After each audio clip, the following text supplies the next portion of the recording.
नमस्कार दोस्तों, डिस्कस करेंगे पीजीटी अकाउंटेंसी का question paper Bihar public service commission का, जो कि दिसंबर 2023 में हुआ था।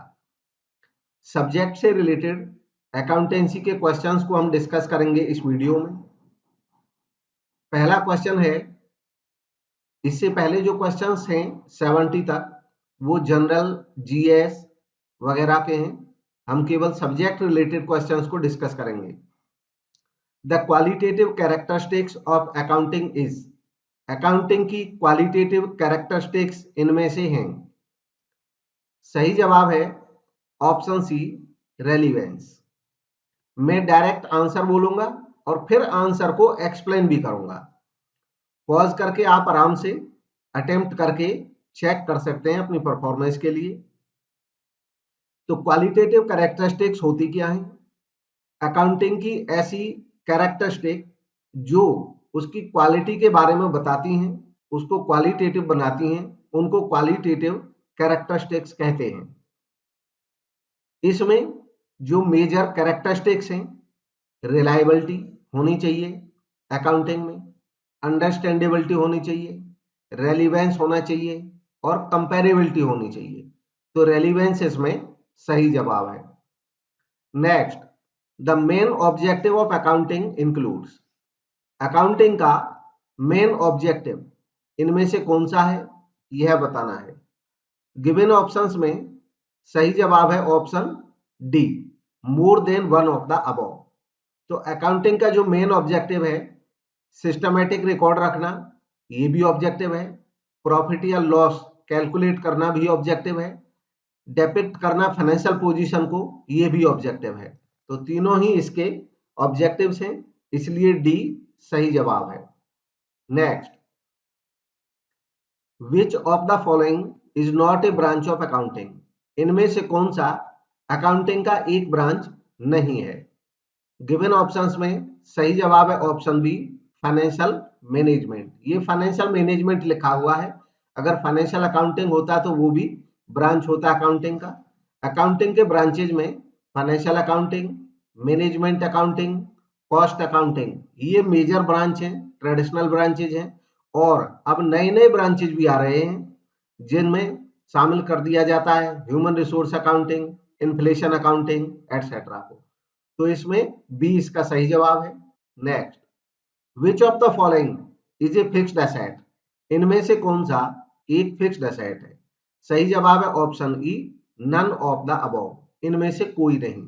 Cash at bank, short term loan, inventories, तीनों की ही नेचर शॉर्ट टर्म है, कोई भी इनमें से फिक्स्ड एसेट नहीं है। Next, the documentary evidence in support of A business transaction is called, एक बिजनेस ट्रांजैक्शन के लिए डॉक्यूमेंट्री एविडेंस इनमें से क्या कहा जाता है।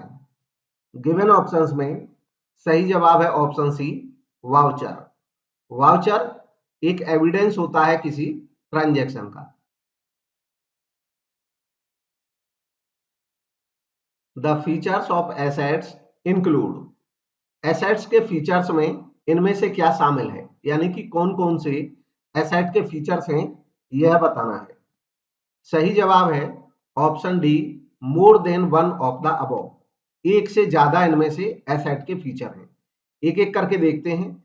Asset are acquired at money cost, सही बात है, एसेट्स को मनी खर्च करके एक्वायर किया जाता है, प्राप्त किया जाता है।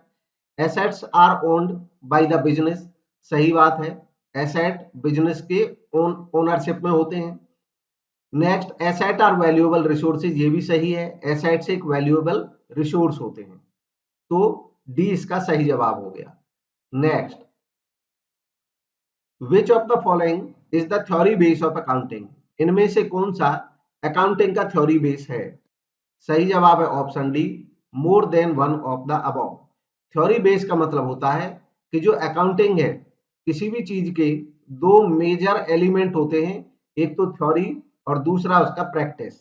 प्रैक्टिस जब अकाउंटिंग की जाती है तो उसको प्रैक्टिस कहते हैं, अकाउंटिंग का काम किया जाता है, अकाउंट्स प्रिपेयर किए जाते हैं। और थ्योरी का मतलब होता है वो नॉलेज जिसके ऊपर वो टॉपिक बेस्ड होता है या जिस नॉलेज का उपयोग करके उसकी प्रैक्टिस की जाती है। तो अकाउंटिंग की थ्योरी बनती है अकाउंटिंग के प्रिंसिपल से, अकाउंटिंग के कॉन्सेप्ट से, रूल से, रेगुलेशन से, स्टैंडर्ड से, सबसे मिलकर के थ्योरी बनती है। तो ये थ्योरी बेस के सभी हिस्सा है। Next, a concept that a business enterprise will not be liquidated in the near future is known as, वह कॉन्सेप्ट जिसके अनुसार एक बिजनेस एंटरप्राइज भविष्य में जल्दी ही बंद होने नहीं जा रहा है, यानी कि वो लंबे समय तक चलता रहेगा, ये कौन सा कॉन्सेप्ट है, उसकी पहचान करनी है। सही जवाब है option C, going concern concept. Accounting का कॉन्सेप्ट है, प्रिंसिपल है गोइंग कंसर्न कॉन्सेप्ट, जो ये कहता है कि व्यवसाय एक निरंतर चालू रहने की अवधारणा है। Next, which of the following accounting standards is related to cash flow statement, इनमें से कौन सा accounting standard cash flow statement से रिलेटेड है। सही जवाब है option E, none of the above. Accounting standard 3 AS3 revised, AS3 accounting standard third cash flow statement से रिलेटेड है। Next, who is called the father of double entry system of accounting, double entry system of accounting का father इनमें से किसको माना जाता है। तो सही जवाब है ऑप्शन बी, ल्यूका पैसियोली, जो कि इटली के वेनिस शहर के थे। Next, which accounting system is recognised under the companies act 2013, इनमें से कौन सा accounting system companies act 2013 recognise करता है। गिवन ऑप्शंस में सही जवाब है option C, accrual basis of accounting. Accounting के दो मेजर बेसिस होते हैं, एक और हो जाता है तो 3 रहते हैं कुल मिला करके, जिसमें एक होता है कैश बेसिस। कैश बेसिस में केवल कैश ट्रांजैक्शंस को रिकॉर्ड किया जाता है। दूसरा होता है एक्रूअल बेसिस, जिसको मर्केंटाइल बेसिस भी कहते हैं। एक्रूअल बेसिस एक महत्वपूर्ण बेस है अकाउंटिंग का, और जितनी भी बड़ी संस्थाएं हैं वो सब इसको फॉलो करती हैं। इससे सही प्रॉफिट या लॉस का कैलकुलेशन संभव हो पाता है। एक तीसरा बेस इन दोनों को मिलाकर के होता है, जिसको हाइब्रिड बोलते हैं, हाइब्रिड बेसिस ऑफ अकाउंटिंग। तो सबसे ज्यादा जो प्रचलित है वो एक्रूअल बेसिस है, और इसी को कंपनीज एक्ट 2013 भी रिकॉग्नाइज करता है। Next, choose the correct equation of following, इनमें से सही इक्वेशन को सिलेक्ट करना है, करेक्ट जो इक्वेशन है उसको चूज करना है। तो गिवन ऑप्शंस में सही जवाब है ऑप्शन ए, कैपिटल बराबर होता है asset minus liabilities. Accounting equation, original accounting equation होता है एसेट बराबर होंगे कैपिटल प्लस लायबिलिटीज के, और इससे डेराइव हो जाती हैं दो इक्वेशन कि कैपिटल बराबर होगा एसेट माइनस लायबिलिटी। एसेट में से लायबिलिटी माइनस कर दोगे तो कैपिटल आ जाएगी, और अगर लायबिलिटी निकालनी है तो लायबिलिटी निकालने के लिए एसेट में से कैपिटल माइनस कर दोगे, एसेट में से माइनस कर दोगे कैपिटल, तो लायबिलिटीज आ जाएगी। इसलिए capital equals to asset minus liabilities, ये इसकी सही इक्वेशन है। Next, source document include, source document में इनमें से क्या शामिल है। तो गिवन ऑप्शंस में सही जवाब है option D, more than one of the above. Source document उन डॉक्यूमेंट्स को कहा जाता है जो ट्रांजैक्शन के दौरान बन जाते हैं। तो इसमें से कैश मीमो, इनवॉइस, रिसीट, तीनों ही सोर्स डॉक्यूमेंट है जो कि ट्रांजैक्शंस पे बन जाते हैं। इन्हीं को वाउचर्स या सोर्स वाउचर भी कहा जाता है। Next, which of the following is A subsidiary book, इनमें से कौन सी एक सब्सिडियरी बुक है। तो गिवन ऑप्शंस में सही जवाब है ऑप्शन ए, कैश बुक। कैश बुक एक सब्सिडियरी बुक है।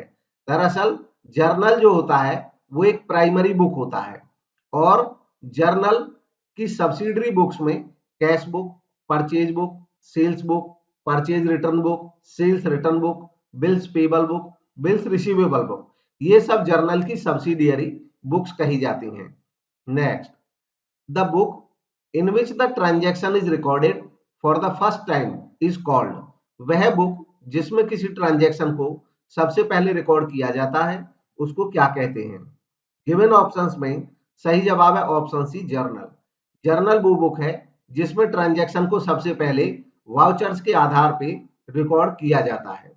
बाकी जर्नल की सब्सिडियरी बुक्स होती हैं, परचेज जर्नल बुक या सेल्स जर्नल बुक एटसेट्रा, ये भी जर्नल के ही हिस्से होते हैं। जर्नल में ये सब ऑटोमेटिकली शामिल हो जाते हैं, इसलिए जर्नल सही जवाब।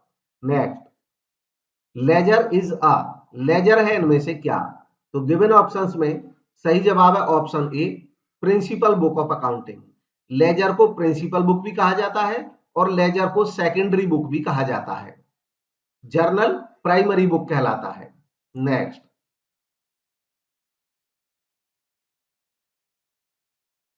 इन all how many columns are there in a ledger? Ledger में कुल मिलाकर के कितने कॉलम होते हैं? तो गिवन ऑप्शंस में जो सही जवाब है वो है ऑप्शन सी, 8 कॉलम्स। आमतौर पे लेजर दो हिस्सों में बटा होता है, एक डेबिट साइड, दूसरा क्रेडिट साइड। डेबिट साइड में पहला जो कॉलम होता है वो होता है डेट के लिए, दूसरा जो कॉलम होता है वो होता है ट्रांजैक्शन रिकॉर्ड करने के लिए पर्टिकुलर्स के नाम से, तीसरा जो कॉलम होता है वो होता है जर्नल फॉलियो का, और चौथा जो कॉलम होता है वो होता है अमाउंट का। और यही कॉलम रिपीट होते हैं क्रेडिट साइड में भी, चारों के चारों। इस तरह कुल मिलाकर के 8 कॉलम एक लेजर में रहते हैं। Next, A trial balance is, एक ट्रायल बैलेंस इनमें से क्या है? सही जवाब है option D, more than one of the above, एक से ज्यादा सही है। ट्रायल बैलेंस एक स्टेटमेंट है, ट्रायल बैलेंस एक समरी भी है, तो ये दोनों सही जवाब हैं। ट्रायल बैलेंस एक स्टेटमेंट भी होता है और समरी भी होता है, क्योंकि सारे लेजर बैलेंसेस की इसमें एक समरी मिल जाती है। Next, trial balance helps in preparing, trial balance help करता है प्रिपेयर करने में इनमें से किसको? तो गिवन ऑप्शंस में सही जवाब है option D, more than one of the above. दरअसल ट्रायल बैलेंस की मदद से ही फाइनल अकाउंट्स बनते हैं, चाहे ट्रेडिंग अकाउंट है, चाहे प्रॉफिट एंड लॉस अकाउंट है, चाहे बैलेंस शीट है। Next, an error which is committed due to wrong posting of transaction is called, एक एरर जो कमिट हो जाती है रॉन्ग पोस्टिंग करने से, किसी ट्रांजैक्शन की पोस्टिंग होती है लेजर में, जर्नल से लेजर में जब ले गए तो लेजर में पोस्टिंग गलत हो गई, तो ऐसी एरर को कौन सी एरर कहा जाता है? गिवन ऑप्शंस में सही जवाब है option A, error of commission. Error of commission ऐसी एरर होती हैं जो कमिट हो जाती हैं, जो जिनको क्लरिकल एरर भी कह सकते हैं। ये एरर ऐसी एरर होती हैं जो पोस्टिंग के दौरान, टोटलिंग के दौरान, कास्टिंग के दौरान इनसे रिलेटेड होती हैं। एरर ऑफ प्रिंसिपल, ये एक ऐसी एरर होती है जो प्रिंसिपल्स की, अकाउंटिंग प्रिंसिपल्स की कम जानकारी की वजह से हो सकती है। एरर ऑफ ओमिशन, अगर कुछ छूट जाए, ओमिट हो जाए, समथिंग ओमिटेड, यानी कि कुछ छूट गया रिकॉर्ड करने से, तो एरर ऑफ ओमिशन कहलाती है। Next, goods purchase from Shyam ₹5,000 is recorded as 500, it is, ये किस टाइप की एरर है यह बताना है। गुड्स परचेज की श्याम से 5,000 की और रिकॉर्ड हुई केवल 500, तो ये किस टाइप की एरर है? गिवन ऑप्शंस में सही जवाब है option B, an error of commission. ये एक एरर है कमीशन की, क्योंकि कमिट हो गई है, क्लरिकल एरर या कमीशन की एरर है। Next, a bank reconciliation statement is prepared to, एक बैंक रिकॉन्सिलिएशन स्टेटमेंट प्रिपेयर किया जाता है इनमें से किस लिए? तो गिवन ऑप्शंस में सही जवाब है option D, more than one of the above, एक से ज्यादा इसमें सही है। तो reconcile the balance of cash book, reconcile the balance of passbook, make favourable balance of cash book, तो ये तो नहीं है, फेवरेबल बैलेंस के लिए नहीं बनाया जाता। रिकॉन्साइल करने के लिए कैश बुक का बैलेंस और पासबुक का बैलेंस, इन दोनों को रिकॉन्साइल करने के लिए किया जाता है, इसलिए डी इसका सही जवाब है। Next, which of the following is A feature of depreciation, इनमें से कौन सी डेप्रिसिएशन की फीचर है यह बताना है। सही जवाब है option C, depreciation is a continuous process. Depreciation एक लगातार प्रोसेस है, यानी कि हर साल जब तक फिक्स्ड एसेट रहती है तब तक डेप्रिसिएशन लगता रहता है।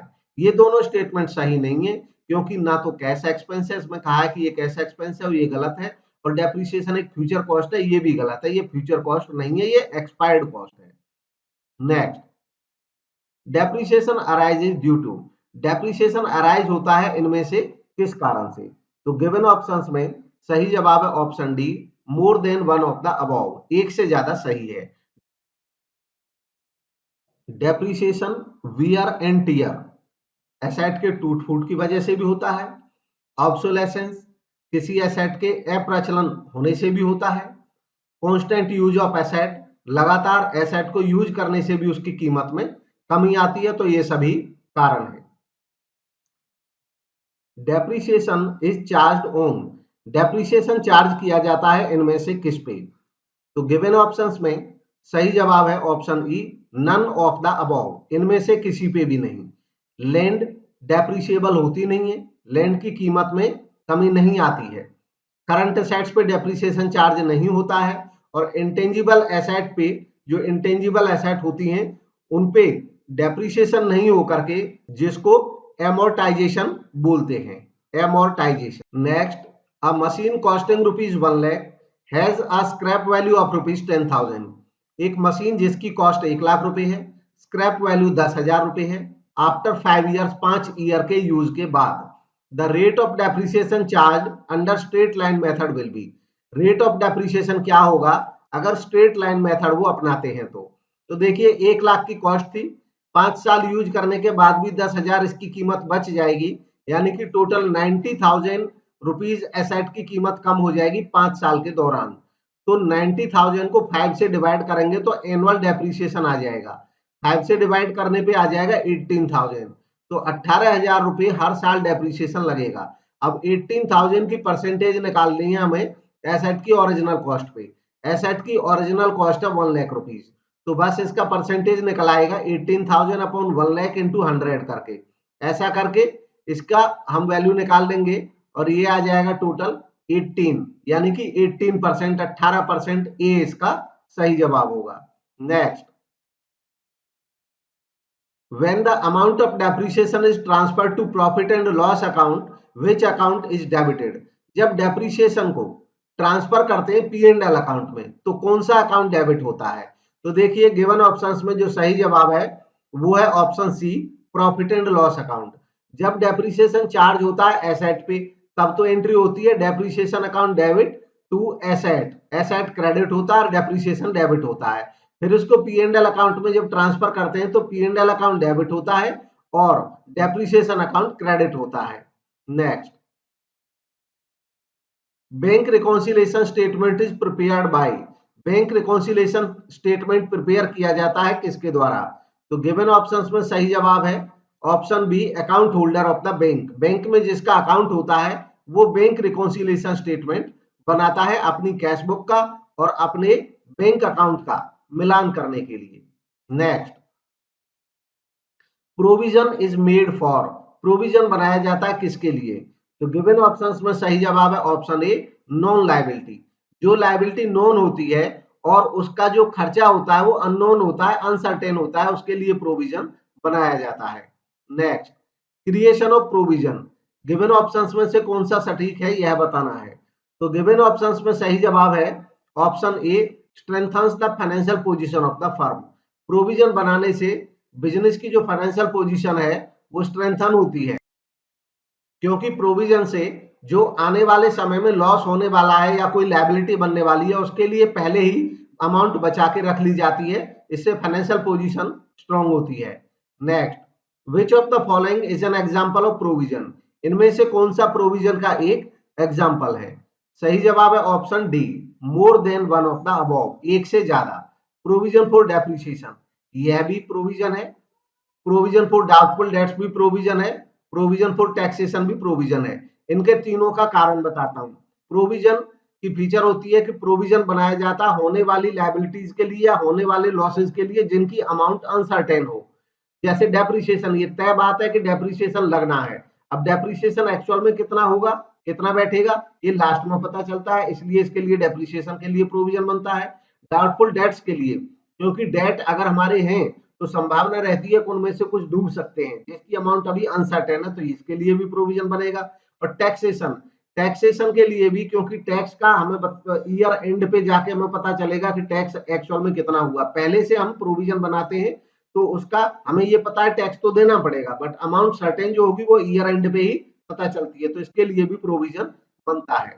नेक्स्ट,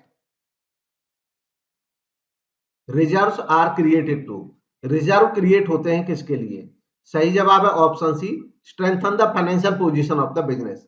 रिजर्व होता है कि जब हमारे पास अवेलेबल प्रॉफिट होते हैं सरप्लस, तो उनमें से कुछ अमाउंट बचा के रख लिया जाता है, फ्यूचर में होने वाले अचानक कोई एक्सपेंसेस आ जाएं जिनके बारे में पहले से प्रावधान ना हो, पहले से पता ना हो, उनको मीट करने के लिए ये संस्था की पोजीशन को स्ट्रेंथन करता है। Next, capital reserve include, capital reserve में इनमें से क्या शामिल है? तो गिवन ऑप्शंस में जो सही जवाब है वो है option D, more than one of the above. Capital reserve बनता है कैपिटल गेन से, और कैपिटल गेन ऐसे प्रॉफिट होते हैं जो बिजनेस की रूटीन एक्टिविटीज के अलावा अन्य किसी एक्टिविटी से होता है। तो profit on sale of fixed asset, profit period to incorporation, profit on reissue of forfeited shares, ये सभी ऐसे प्रॉफिट हैं जो बिजनेस के रूटीन बिजनेस से ना होकर के अन्य एक्टिविटीज से हैं, ये सब कैपिटल रिजर्व का कारण बनते हैं। Next, which of the following is an example of general reserve, इनमें से कौन सा जनरल रिजर्व का एक एग्जांपल है? गिवन ऑप्शन में सही जवाब है option E, none of the above, इनमें से कोई भी जनरल रिजर्व का एग्जांपल नहीं है। जनरल रिजर्व ऐसा रिजर्व होता है जो प्रॉफिट में से सरप्लस जब होते हैं प्रॉफिट, तो उनमें से पैसा बचा करके रख लिया जाता है, ऐसे बचाए हुए पैसे को जनरल रिजर्व बोलते हैं। जनरल रिजर्व इसलिए बोलते हैं क्योंकि इसका यूज किसी भी चीज के लिए किया जा सकता है, स्पेसिफिक कुछ भी होता नहीं है, तो इसलिए इनको जनरल रिजर्व बोलते हैं। Profit on redemption of debenture, तो ये जनरल रिजर्व नहीं है, कैपिटल रिजर्व बनता है इससे। Profit on revaluation of assets and liabilities, ये भी जनरल रिजर्व नहीं है। Profit earned on acquisition of another business, ये भी जनरल रिजर्व नहीं है। जनरल रिजर्व बनते हैं ऐसे प्रॉफिट्स के लिए, ऐसे प्रॉफिट्स में से जो नॉर्मल बिजनेस से होते हैं और जो डिविडेंड डिस्ट्रीब्यूट करने के लिए अवेलेबल होते हैं। Next, dividend equalisation reserve comes under, dividend equalisation reserve इनमें से किसके अंडर आता है यह बताना है। सही जवाब है option B, specific reserve. Dividend equalisation reserve, जैसे नाम से पता चल रहा है कि इसका जो पर्पज है वो स्पेसिफिक है, तो वो डिविडेंड के इक्वलाइजेशन के लिए है, इसलिए यह एक स्पेसिफिक रिजर्व है। नेक्स्ट, अब bill of exchange has parties, एक बिल ऑफ एक्सचेंज की पार्टीज हो सकते हैं इनमें से कितने? तो सही जवाब है ऑप्शन ए 3, 3 पार्टी हो सकते हैं बिल ऑफ एक्सचेंज में। बिल ऑफ एक्सचेंज को जो लिखने वाला होता है उसको ड्रॉअर कहते हैं, और जिसके ऊपर लिखा जाता है उसको ड्रॉई कहते हैं, ड्रॉई, इसको ड्रॉअर कहा जाता है जो इसका राइटर होता है। और तीसरा होता है पेई, प्राप्त करने वाला, जिसको पैसा मिलेगा लास्ट में उसको कहा जाता है पेई। तो 3 पार्टी इसमें हो सकते हैं बिल ऑफ एक्सचेंज में। Next, which of the following is A feature of bill of exchange, इनमें से कौन सा बिल ऑफ एक्सचेंज का एक फीचर है? तो सही जवाब है option D, more than one of the above, एक से ज्यादा। तो बिल ऑफ एक्सचेंज के फीचर हैं, रिटन डॉक्यूमेंट होता है, सही बात है, रिटन होता है, ऑर्डर टू मेक पेमेंट होता है, ये भी सही बात है, और अनकंडीशनल ऑर्डर होता है, ये भी सही बात है, तीनों ही फीचर्स हैं। A bill drawn and accepted for a genuine trade transaction is called, एक बिल जो एक जेन्युइन ट्रेड ट्रांजैक्शन हुई है उसके लिए ड्रॉ किया गया और एक्सेप्ट किया गया, ऐसे बिल को क्या कहा जाता है? गिवन ऑप्शंस में से सही जवाब है ट्रेड बिल, ऐसे बिल्स को ट्रेड बिल या बिल्स ऑफ एक्सचेंज कहा जाता है। Next, which of the following is related to promissory note, इनमें से क्या प्रोमिसरी नोट से रिलेटेड है? सही जवाब है option C, acceptance not required. Promissory note को जो लिखने वाला होता है वो होता है खरीदार यानी कि बायर, तो जिसने सामान खरीदा है, जिसके ऊपर रुपया उधार है, वो स्वयं इसको लिखता है, तो इसको एक्सेप्टेंस की रिक्वायरमेंट नहीं होती है। Next, joint venture account is एक, जॉइंट वेंचर अकाउंट है एक, तो जॉइंट वेंचर अकाउंट एक नॉमिनल अकाउंट है। सही जवाब है ऑप्शन ए, नॉमिनल अकाउंट, क्योंकि joint venture account joint venture में बनाया जाता है जॉइंट वेंचर का प्रॉफिट या लॉस निकालने के लिए। Next, when goods are purchase for the joint venture the amount is debited to. जब जॉइंट वेंचर के लिए गुड्स खरीदी जाती हैं तो डेबिट कौन सा अकाउंट किया जाता है? तो गिवन ऑप्शंस में जो सही जवाब है वो है option B, joint venture account.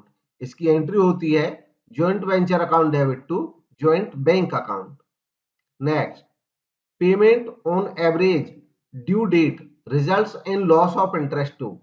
अगर payment on average due date results in loss of interest to, अगर पेमेंट की जाती है एवरेज ड्यू डेट के आधार पे तो इंटरेस्ट का लॉस किसे होता है? तो गिवन ऑप्शंस में सही जवाब है ऑप्शन सी, नाइदर पार्टी। किसी को भी लॉस या प्रॉफिट नहीं होता है क्योंकि एवरेज ड्यू डेट के आधार पे पेमेंट होती है। Next, the term red ink interest is generally related to. Red ink interest generally जो टर्म है वो किससे रिलेट करती है?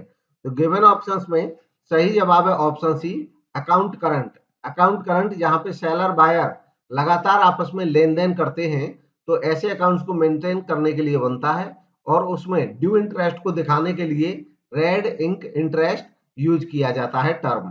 Next, the consignor usually maintains debts accounts. Consignor consignment के केस में आमतौर पे कौन कौन से अकाउंट या कितने अकाउंट मेंटेन करता है? तो गिवन ऑप्शंस में जो सही जवाब है वो है ऑप्शन ए, 3 अकाउंट्स। 3 अकाउंट मेंटेन करता है। जो कंसाइनर होता है वो अपनी बुक्स में जो अकाउंट बनाता है उनमें मेजर अकाउंट है कंसाइनमेंट अकाउंट बनाता है, कंसाइनमेंट अकाउंट के अलावा कंसाइनी का अकाउंट बनाता है और इसके अलावा goods Saint on consignment account बनाता है। Next, consignment account is a. Consignment account इनमें से क्या है? गिवन ऑप्शंस में सही जवाब है option B, nominal account. Consignment account एक नॉमिनल अकाउंट है। Next, financial statement provide summary of. Financial statement summary provide करते हैं इनमें से किसकी? तो गिवन ऑप्शंस में से सही जवाब है ऑप्शन ए, अकाउंट। सभी अकाउंट्स की समरी फाइनेंशियल स्टेटमेंट में मिल जाती है। Next, trading account gives the overall result of. Trading account overall result देता है किसका? तो गिवन ऑप्शंस में सही जवाब है ऑप्शन सी, ट्रेड का। जो ट्रेड ट्रांजैक्शंस होती हैं उनका रिजल्ट देता है। नेक्स्ट, अब balance sheet is a statement of. एक बैलेंस शीट स्टेटमेंट होता है इनमें से किसका? तो गिवन ऑप्शंस में सही जवाब है option A, asset liability in capital. Balance sheet में सभी एसेट्स, सभी लायबिलिटीज और कैपिटल की इंफॉर्मेशन मिल जाती है। Next, modern computerised accounting systems are based on the concept of. आधुनिक जो कंप्यूटराइज्ड अकाउंटिंग सिस्टम है वो किस कॉन्सेप्ट पे बेस्ड है? तो गिवन ऑप्शंस में सही जवाब है ऑप्शन ए, डेटाबेस। डेटाबेस पे बेस्ड होते हैं modern computerised accounting systems. Next, the elements of accounting information system are. Accounting information system के कौन से एलिमेंट्स हैं? गिवन ऑप्शंस में सही जवाब है option A, accounting, information and system. ये तीनों एलिमेंट्स हैं अकाउंटिंग इंफॉर्मेशन सिस्टम के। Next, the financial statement of not for profit organisations include. NPOs के फाइनेंशियल स्टेटमेंट में इनमें से क्या क्या शामिल होता है? तो सही जवाब है option D, more than one of the above. Receipts and payment account इनका फाइनेंशियल स्टेटमेंट में शामिल होता है, इनकम एंड एक्सपेंडिचर अकाउंट शामिल होता है और बैलेंस शीट शामिल होता है। तीनों ही इनके फाइनल अकाउंट या फाइनेंशियल स्टेटमेंट्स में शामिल होते हैं। Next, receipts and payment account is a. Receipts और पेमेंट अकाउंट है इनमें से क्या? तो गिवन ऑप्शंस में सही जवाब है ऑप्शन बी, रियल अकाउंट। दरअसल receipts and payment account cash basis पे बनता है, केवल कैश रिसीट और कैश पेमेंट इसमें होती हैं और इसलिए ये रियल अकाउंट कहलाता है। Next, a not for profit organisation prepares. एक एनपीओ प्रिपेयर करती है इनमें से क्या? तो गिवन ऑप्शंस में सही जवाब है option E, none of the above. एक एनपीओ ना तो ट्रेडिंग अकाउंट बनाती है, ना पी&एल अकाउंट बनाती है, ना कैपिटल अकाउंट बनाती है। ट्रेडिंग और पी&एल अकाउंट की जगह जो एनपीओज होते हैं वो बनाते हैं income and expenditure account, income and expenditure account, और कैपिटल की जगह ये कैपिटल फंड मेंटेन करते हैं, इसलिए ई इसका सही जवाब। Next 124, which of the following is related to income and expenditure account, इनमें से क्या इनकम एंड एक्सपेंडिचर अकाउंट से रिलेट करता है। तो गिवन ऑप्शंस में सही जवाब है option C, it has no opening balance. Income and expenditure का कोई ओपनिंग बैलेंस नहीं होता है, क्योंकि एक नॉमिनल अकाउंट है, इस नॉमिनल अकाउंट के कोई बैलेंस होते नहीं है। लास्ट में भी जो इसका बैलेंस निकलता है वो या तो सरप्लस होता है या डेफिसिट होता है, जो कि कैपिटल फंड में ऐड या लेस कर दिया जाता है। Next, the main features of single entry system include, single entry system की मेन फीचर्स में इनमें से क्या शामिल है। तो गिवन ऑप्शंस में से सही जवाब है option D, more than one of the above, एक से ज्यादा। तो पहले देखते हैं मेंटेनेंस ऑफ पर्सनल अकाउंट। तो सिंगल एंट्री सिस्टम में पर्सनल अकाउंट मेंटेन होते हैं। Then maintenance of cash book में मेंटेन होती है। Then dependence on original vouchers, ये भी सही बात है, क्योंकि इसमें कंप्लीट रिकॉर्ड रहते ही नहीं है। तो जब भी कोई हमें P&L या बैलेंस शीट अगर बनाना भी होगा, तो जो ओरिजिनल वाउचर्स है उन पे ही बेस्ड रहते हैं सारी अकाउंट, तो उनसे ही इंफॉर्मेशन लेनी होती है। Next, in single entry system the capital in the beginning is ascertained by preparing, single entry system में कैपिटल बिगिनिंग में ascertain की जाती है, इनमें से क्या तैयार करके, प्रिपेयर करके। तो गिवन ऑप्शंस में सही जवाब है option E, none of the above, इनमें से कोई तैयार नहीं किया जाता, ना कैश अकाउंट, ना ट्रेड क्रेडिटर्स अकाउंट, ना closing statement of affairs account. Single entry system में अगर बिगिनिंग की कैपिटल चाहिए होती है तो ओपनिंग स्टेटमेंट ऑफ अफेयर्स बनाना होता है। Next, the characteristics of a partnership firm include, एक पार्टनरशिप फर्म की कैरेक्टरिस्टिक्स इनमें से क्या है यह बताना है। तो गिवन ऑप्शंस में सही जवाब है option D, more than one of the above, एक से ज्यादा कैरेक्टरिस्टिक है पार्टनरशिप की। पहला, रिलेशन बिटवीन पर्सन, सही बात है, पर्सन के बीच में रिलेशन होता है। देन एग्रीमेंट बिटवीन पर्सन, ये भी सही है, उन लोगों के बीच में जो पार्टनर्स होते हैं उनमें एग्रीमेंट होता है। देन कैरिंग ऑन बिजनेस, ये भी सही है कि कोई ना कोई बिजनेस कैरी करती है firm. Next, which of the following statement is true, इनमें से कौन सा स्टेटमेंट ट्रू है। तो गिवन ऑप्शंस में सही जवाब है option C, partnership deed regulates the rights duties and liabilities of the partners, partnership deed अगर होता है तो उनमें इन चीजों का वर्णन रहता है। Next, the need for valuation of goodwill in the case of partnership firm arises due to, partnership firm में गुडविल की वैल्यूएशन करने की आवश्यकता अराइज होती है, इनमें से किन कारणों से। तो गिवन ऑप्शंस में जो सही जवाब है वो है option D, more than one of the above, एक से ज्यादा। एडमिशन ऑफ न्यू पार्टनर, जरूरत पड़ती है गुडविल की। रिटायरमेंट ऑफ पार्टनर, जरूरत पड़ती है गुडविल की। सेल ऑफ पार्टनरशिप बिजनेस, इसमें भी गुडविल की जरूरत पड़ती है। तीनों ही केसेस में गुडविल को वैल्यू करने की आवश्यकता रहती है। Next, A B C are partners, they share profits in the ratio of 2:3:1, A B C partners हैं जो प्रॉफिट्स को शेयर करते हैं 2:3:1 में। सी, रिटायर हो जाता है from the partnership, the new profit sharing ratio between A and B will be, तो न्यू रेशियो क्या होगा ए और बी के बीच में, क्योंकि क्वेश्चन में ये नहीं बताया है कि सी रिटायर होकर के अपना हिस्सा ए को या बी को किसको दे रहा है या किस अनुपात में दे रहा है।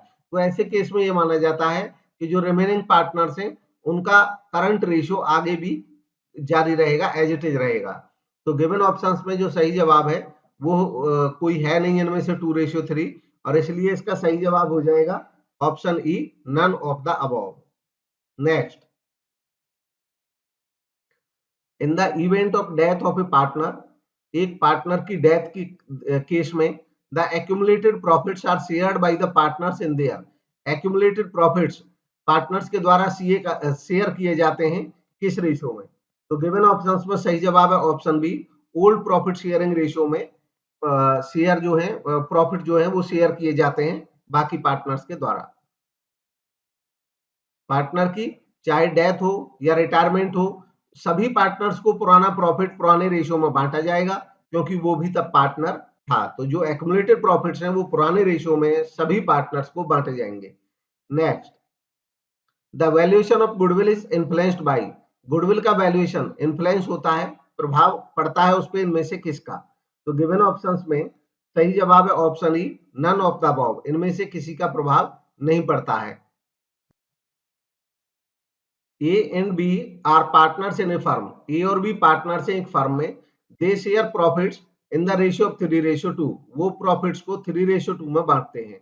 सी is admitted in the firm, C को एडमिट किया जाता है फर्म में, and given 1/6 share of profits, और प्रॉफिट का 1/6 हिस्सा उसे दिया जाता है। The new profit sharing ratio of partners will be, तो पार्टनर्स का न्यू प्रॉफिट शेयरिंग रेशियो इनमें से क्या होगा। तो देखिए, चूंकि इस क्वेश्चन में भी जो नया पार्टनर आ रहा है उसमें ये नहीं बताया कि वो अपना हिस्सा ए से या बी से किससे ले रहा है, कौन उसको सैक्रिफाइस कर रहा है। तो ये माना जाता है कि जो पुराने पार्टनर्स हैं उनका पुराना रेशियो ही आगे भी जारी रहेगा, और नए पार्टनर का जो रेशियो है वो उन्हीं में एकोमोडेट हो जाएगा। तो गिवन ऑप्शंस में आप चेक करेंगे तो ऐसा ऑप्शन देना होगा जहां ए और बी का आगे भी 3:2 मेंटेन हो। तो यहाँ पे ए और बी का 3:2 मेंटेन है, ये तो एक बात हुई। अब हमें ये भी चेक करना पड़ेगा कि इसका भी 1/6 होना चाहिए। तो इसका यहाँ पे 1 लिखा हुआ है, और इसको हम अगर देखेंगे तो 3 + 2 5 + 1 6 होता है, यानी कि 1/6। तो इस तरह दोनों ही बातें पूरी हो गई और ए इसका सही जवाब हो गया। Next, which of the following companies is formed by a special act of parliament और legislature, इनमें से ऐसी कौन सी कंपनी होती है जिसका निर्माण स्टेट लेजिस्लेचर या पार्लियामेंट के द्वारा किया जाता है। तो गिवन ऑप्शंस में सही जवाब है option E, none of the above, इनमें से कोई भी नहीं है। ऐसी कंपनी जो पार्लियामेंट या लेजिस्लेचर के द्वारा बनाई जाती है, कोई स्पेशल एक्ट बना करके, उनको कॉर्पोरेट स्टैट्यूटरी कॉर्पोरेशन उनको बोला जाता है, statutory corporation. Next, the share of a company can be issued at a, एक कंपनी का शेयर इशू किया जाता है इनमें से किस पर। तो गिवन ऑप्शंस में सही जवाब है option D, more than one of the above, premium पे इशू किया जा सकता है और फेस वैल्यू पे यानी कि एट पार पे भी इशू किया जा सकता है। तो जो कॉन्सेप्ट है उसके हिसाब से तो डिस्काउंट पे भी हो सकता है, बट इंडिया में नया कंपनीज एक्ट 2013 ही अलाउ नहीं करता है, तो अभी के लिए प्रीमियम और फेस वैल्यू पे शेयर इशू हो सकते हैं, और इसलिए भी इसका डी सही जवाब है। Next, when shares are forfeited the share capital account is debited by, जब शेयर फॉरफिट किए जाते हैं तो शेयर कैपिटल अकाउंट डेबिट किया जाता है इनमें से किस अमाउंट से। तो गिवन ऑप्शंस में सही जवाब है ऑप्शन ए, कॉल्ड अप अमाउंट से, जितना अमाउंट उन पे कॉल किया अभी तक उतने से ही फॉरफिट किया जाता है। Next, authorised share capital is also called as, authorised share capital को यह भी कहा जाता है। तो गिवन ऑप्शंस में सही जवाब है option B, registered capital. Authorised share capital को रजिस्टर्ड या नॉमिनल कैपिटल भी कहा जाता है। Next, which of the following statements is not true, इनमें से कौन सा स्टेटमेंट ट्रू नहीं है। तो गिवन ऑप्शंस में सही जवाब है ऑप्शन सी, डिवेंचर होल्डर है जनरल वोटिंग राइट। तो डिवेंचर होल्डर्स को आमतौर पे वोटिंग राइट नहीं होता है, इसलिए ये ट्रू नहीं है। तो सी इसका सही जवाब हो जाएगा। Next, when interest on debenture is due, जब डिवेंचर्स पे इंटरेस्ट ड्यू हो, विच अकाउंट इज डेबिटेड, कौन सा अकाउंट डेबिट किया जाता है। तो गिवन ऑप्शंस में सही जवाब है option B, interest on debenture. जब ड्यू होगा इंटरेस्ट तो इंटरेस्ट को ही डेबिट किया जाएगा, interest on debenture debit to debenture holders account, ये इसकी एंट्री बनती है। Next, when debentures are issued as collateral security for ₹10,000, जब डिवेंचर इशू किए जाते हैं एक कोलेटरल सिक्योरिटी पे तौर पे 10,000 के, which account will be debited, कौन सा अकाउंट इनमें से डेबिट किया जाएगा। तो गिवन ऑप्शंस में सही जवाब है option C, debenture suspense account. जब डिवेंचर्स इशू किए जाते हैं एज ए कोलेटरल सिक्योरिटी तो या तो उनकी एंट्री होती नहीं है, और अगर करते हैं तो फिर debenture suspense account debit to debentures account, इस तरीके से एंट्री हो जाती है। डिवेंचर सस्पेंस को डेबिट करते हैं और डिवेंचर्स अकाउंट को क्रेडिट करते हैं। Next, which of the following is not a cash inflow, इनमें से कौन सा कैश इनफ्लो नहीं है। तो गिवन ऑप्शंस में सही जवाब है option C, decrease in creditors. Creditor अगर डिक्रीज होंगे तो इसका मतलब इनको पेमेंट हुई होगी और इसलिए ये आउटफ्लो होता है कैश का। तो सी इसका सही जवाब है, ये इनफ्लो नहीं है। बाकी डेटर्स का डिक्रीज होना और इश्यू ऑफ शेयर्स, ये दोनों ही इनफ्लो होते हैं कैश के। Next, which of the following is A cash outflow, इनमें से कौन सा एक कैश आउटफ्लो है। तो गिवन ऑप्शंस में सही जवाब है option E, none of the above, कोई भी आउटफ्लो नहीं है। सेल ऑफ गुड्स भी इनफ्लो है, कैश आएगा। इश्यू ऑफ डिवेंचर भी इनफ्लो है, कैश आएगा। डिविडेंड रिसीव्ड भी कैश इनफ्लो है, कैश आएगा। Next, financial statement is financial statement इनमें से है क्या? तो गिवन ऑप्शंस में सही जवाब है option B, recorded facts. Financial statement एक रिकॉर्डेड फैक्ट्स होते हैं। Next, financial analysis is a process of. Financial analysis इनमें से किस चीज की प्रोसेस है? तो गिवन ऑप्शंस में सही जवाब है option C, identifying the strength and weakness of the firm. ये फर्म के स्ट्रेंथ और वीकनेस को आइडेंटिफाई करने के लिए किया जाता है। Next, which of the following is a technique of financial analysis. इनमें से कौन सी फाइनेंशियल एनालिसिस की एक टेक्निक है? सही जवाब है option D, more than one of the above. Trend analysis भी टेक्निक है फाइनेंशियल एनालिसिस करने की। इसके अलावा कैश फ्लो स्टेटमेंट भी टेक्निक है एनालाइज करने की। Next, the main objectives of ratio analysis include. Ratio analysis के मेन ऑब्जेक्टिव्स में इनमें से क्या शामिल है? तो गिवन ऑप्शंस में सही जवाब है option D, more than one of the above. Main objective एक रेशियो एनालिसिस के हो सकते हैं फाइनेंशियल पोजीशन को एनालाइज करना, इफेक्टिव कंट्रोल बिजनेस पे बनाए रखना और कंपैरिजन करना फाइनेंशियल एफिशिएंसी की। Next, current ratio is also called. Current ratio इनमें से यह भी कहा जाता है। गिवन ऑप्शंस में सही जवाब है ऑप्शन ए, working capital ratio. Current ratio चूंकि करंट एसेट और करंट लायबिलिटी से बनता है और करंट एसेट और करंट लायबिलिटी का जो डिफरेंस है वो वर्किंग कैपिटल होता है, तो इस कारण से इसको वर्किंग कैपिटल रेशियो भी कहा जाता है। Liquid ratio is also called. Liquid ratio को यह भी कहा जाता है। तो गिवन ऑप्शंस में सही जवाब है ऑप्शन बी, क्विक रेशियो भी इसको कहते हैं। Next, turnover ratio helps management in. Turnover ratios help करते हैं मैनेजमेंट को इस काम में। तो गिवन ऑप्शंस में सही जवाब है option B, evaluation of performance. ये मैनेजमेंट की परफॉर्मेंस को इवैल्यूएट करने में भी मदद करते हैं और इसलिए इनको टर्नओवर रेशियोज को परफॉर्मेंस रेशियो भी बोला जाता है। Next, debt equity ratio is A. Debt equity ratio इनमें से क्या है? तो गिवन ऑप्शंस में सही जवाब है option A, solvency ratio. Debt equity ratio, दोनों डेट और इक्विटी दोनों ही लॉन्ग टर्म सोर्स होते हैं फंड्स के, और इसलिए इनका जो आपसी रेशियो है वो बताता है सोल्वेंसी रेशियो को, यानी कि लॉन्ग टर्म सोल्वेंसी का मतलब होता है सोल्वेंसी रेशियो। तो ये था बीपीएससी का क्वेश्चन पेपर अकाउंटेंसी का, और इसके जो क्वेश्चंस हैं वो बीपीएससी के अलावा अन्य सभी स्टेट्स के लिए भी महत्वपूर्ण है जहां पे अकाउंटेंसी के एमसीक्यूज पूछे जाते हैं किसी एग्जाम में।